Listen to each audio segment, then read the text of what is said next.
दुनिया में ऐसे बहुत सारे रहस्य हैं जिन्हें जानना तो हमारे पास की बात ही नहीं है, लेकिन हाँ, हम कुछ जानकारियाँ तो जान सकते हैं। तो आइए आज हम जानेंगे ऐसे ही कुछ मज़ेदार बातों के बारे में और अमेजिंग फैक्ट्स के बारे में, जिसे जानकर आप बहुत सारी जानकारियों को इकट्ठा कर सकते हैं। तो चलिए जानते हैं। नंबर 1 दोस्तों, हम किसी चीज़ को खाने के लिए दांत का उपयोग करते हैं और कठोर से कठोर चीज़ को भी हम चबा के खा जाते हैं।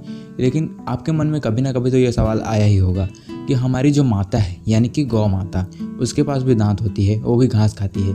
लेकिन मैं आपको बता दूं कि आखिरकार गौ माता के पास क्या दोनों तरफ दांत होते हैं, यानी कि ऊपर और नीचे, क्या दोनों साइड दांत होती है? तो नहीं दोस्तों, मवेशियों के जो ऊपरी और निचले जबड़े पर दाढ़ें होती हैं, लेकिन उनके काटने वाले दांत केवल निचले जबड़े में होते हैं। और जैसे जैसे गाय बड़ी होती जाती है, उनके दांत अधिक घिसने लगते हैं और दांतों के ऊपरी भाग अपना तेज खो देंगे, जिसे पीसना जारी रखता है। और ऐसा इसलिए होता है क्योंकि जब नीचे का दांत होगा तो जाहिर सी बात है कि जो ऊपर के जबड़े है उसको इफेक्ट करेगा, लेकिन नहीं, जो ऊपर का जो मांसपेशी होता है वो भी धीरे धीरे कठोर होने लगता है। और जो घास होता है वो दांत और जबड़े के बीच में कुछ इस प्रकार से पिस जाए, उसे तो दांत वाले भी नहीं कर सकते।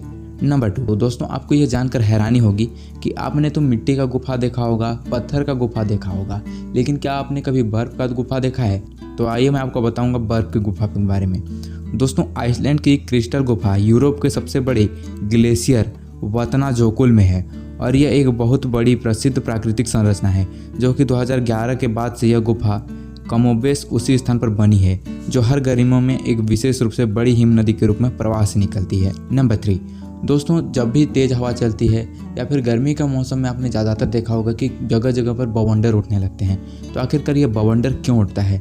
और दोस्तों, ये बवंडर काफ़ी खतरनाक होता है। जो चीज़ भी इसके सामने आया ये उसे घुमाने लगता है। तो दोस्तों, जब जलवाष्प बनकर ऊपर जाता है तो वह ऊपरी वातावरण की ठंडी हवा में मिल जाता है, और जब गर्म जल और ठंडी हवा आपस में मिलते हैं तो बवंडर आना ही है। और बच्चों को अगर आपने यह समझा रखा है कि बारिश कैसे होती है, तो उनको वाष्पोत्सर्जन के बारे में यह समझा रखा है, तो इसमें वही चीज़ है, सिर्फ वह गर्म जल वातावरण में जाकर ठंडी हवा में मिल जाती है। नंबर 4 दोस्तों, जब भी हम स्कूल जाते थे तो हम स्कूल बस में जाते थे, तो आपने देखा होगा कि स्कूल बस का रंग पीला होता था।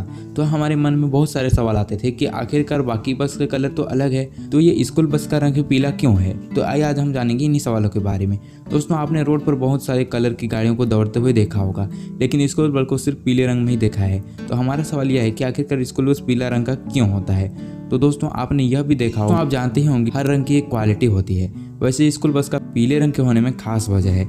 दरअसल लाल रंग के बाद पीला रंग एक ऐसा रंग है जिसे हम आसानी से काफी दूर से देख सकते हैं, और लाल रंग को हम खतरे के सूचक के रूप में तो इस्तेमाल करते ही हैं। इसलिए जो स्कूल बस का रंग है वो पीला होता है, ताकि बच्चे दूर से भी देखें तो उन्हें पता चल जाए कि हमारा स्कूल बस आ रहा है। नंबर 5 दोस्तों, क्या हो अगर आपको कहा जाए कि एक ऐसा पेड़ जिसके पास जाने मात्र से ही लोग मर जाते हैं, तो ये कैसा होगा? दोस्तों, ये हमारे लिए काफ़ी खतरनाक होगा।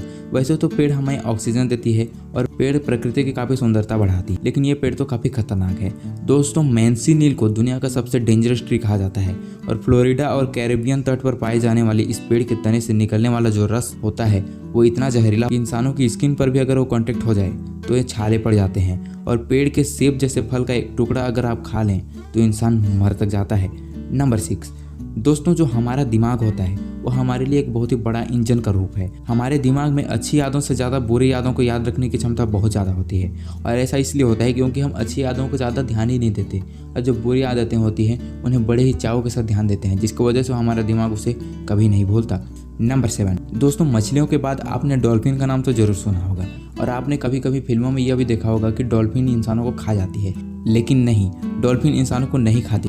दोस्तों, डॉल्फिन मुख्य रूप से बहुत सारे होते हैं, जैसे कि किलर वेल और वेल जैसे ब्लू वेल और स्पर्म वेल को नरभक्षी समुद्र स्तनधारियों के रूप में दिखाने वाली कहानियाँ और विभिन्न प्रकार की कल्पनाओं के बावजूद जो डॉल्फिन होती है बहुत मिलनसार होती है, और सामाजिक डॉल्फिन अधिक दूर और शर्मीली होती है, अक्सर मनुष्य से दूर ही रहती है। आपने कभी यह भी देखा होगा कि जो जू वगैरह होते हैं वहाँ स्विमिंग पूल में डॉल्फिनों को रखा जाता है, तो आप डॉल्फिन को अगर बाहर निकलते हुए देखते हैं तो डॉल्फिन आपसे दूर चली जाती है। नंबर 1 दोस्तों, जब भी बारिश होने का मौसम होता है तो आखिरकार बादल और बिजली तो गरजते ही हैं। तो हमारे मन में एक सवाल आता है कि क्या आसमान में पत्थर हैं, जब पत्थर एक दूसरे से टकराते हैं तो बादल गरजने लगती है, और जो लाइट मारता है जिसकी वजह से बिजली चमकने लगती है। तो दोस्तों ये गलत अवधारणा है। आज हम जानेंगे कि आखिरकार बादल क्यों गरजता है। दोस्तों यह मुख्य रूप से बादलों में अचानक से तापमान में बदलाव के कारण होता है, और यह जब दो अलग तरह के बादल आसपास आ जाते हैं, जिसमें एक गर्म और दूसरा ठंडा होता है, और इससे अचानक से ऊर्जा बाहर निकलने लगती है, और इसी कारण चमक और गरज के साथ बिजली भी गिरती है।